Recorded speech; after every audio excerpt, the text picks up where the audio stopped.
ನಮಸ್ಕಾರ ಎಲ್ಲರಿಗೂ. ನನ್ನ ಹೆಸರು ಅನ್ನಪೂರ್ಣ ಎಸ್ ಅಂತ ಹೇಳಿ. ನಾನು ಪಂಡಿತ್ ಡಾಕ್ಟರ್ ಪ್ರಸನ್ನ ಗುಡಿ ಸರ್ ಹತ್ರ ನಾನು ಸ್ವರಯಂತ್ರವನ್ನು ಮಾಡಿಸಿದ್ದೇನೆ ನಮ್ಮ ಮನೆಯಲ್ಲಿ.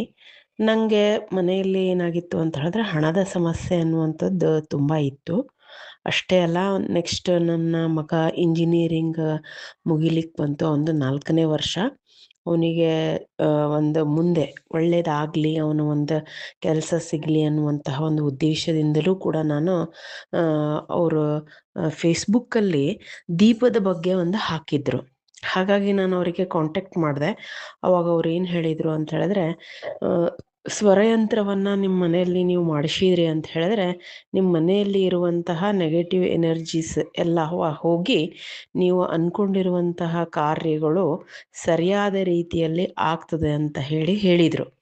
ಆಯಿತು ಸರ್, ನೀವು ಬಂದೇ ಬಿಡ್ರಿ ಅಂತ ಹೇಳಿ ನಾನು 2 ದಿನಕ್ಕೇ ಅವರಿಗೆ ಕರೆಸಿ ನಮ್ಮ ಮನೆಯಲ್ಲಿ ನಾನು ಸ್ವರಯಂತ್ರವನ್ನು ಸ್ಥಾಪಿಸಿ, ಸರ್ ಒಂದು ಮಾರ್ಗದರ್ಶನದಲ್ಲಿ, ಅವರ ಒಂದು ಗುರುಗಳ ಮಾರ್ಗದರ್ಶನದಲ್ಲಿಯೇ ನಾನು ನಮ್ಮ ಮನೆಯಲ್ಲಿ ಸ್ವರಯಂತ್ರವನ್ನು ಮಾಡಿಸ್ಕೊಂಡಿದ್ದೀನಿ.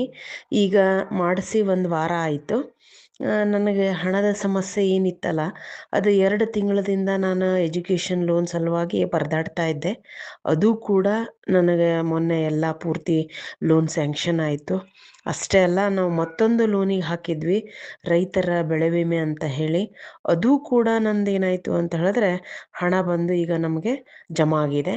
ಅಷ್ಟೇ ಅಲ್ಲ, ಮತ್ತು ಮನೆಯಲ್ಲಿ ಇರುವಂತಹ ನೆಗೆಟಿವ್ ಎನರ್ಜಿ ಕೂಡ ಎಲ್ಲ ಪರಿಹಾರ ಆಗಿ ಮಕ್ಕಳು ಸಹ ಈಗ ಅವ್ರದ್ದು ಎಕ್ಸಾಮ್ಸ್ ನಡೀತಾ ಇದೆ, ಸೆಮ್ ಎಕ್ಸಾಮ್ಸು. ಅವರು ಕೂಡ ಚೆನ್ನಾಗಿ ಓದ್ತಾ ಇದ್ದಾರೆ. ಮತ್ತು ಎಕ್ಸಾಮ್ಸ್ ಕೂಡ ಚೆನ್ನಾಗಾಗಿದೆ ಅಮ್ಮ ಅಂತ ನನ್ನ ಮಗಳಾಗಿರ್ಬೋದು, ಮಗ ಆಗಿರ್ಬೋದು, ಇಬ್ಬರೂ ಸಹ ಹೇಳಿದ್ದಾರೆ.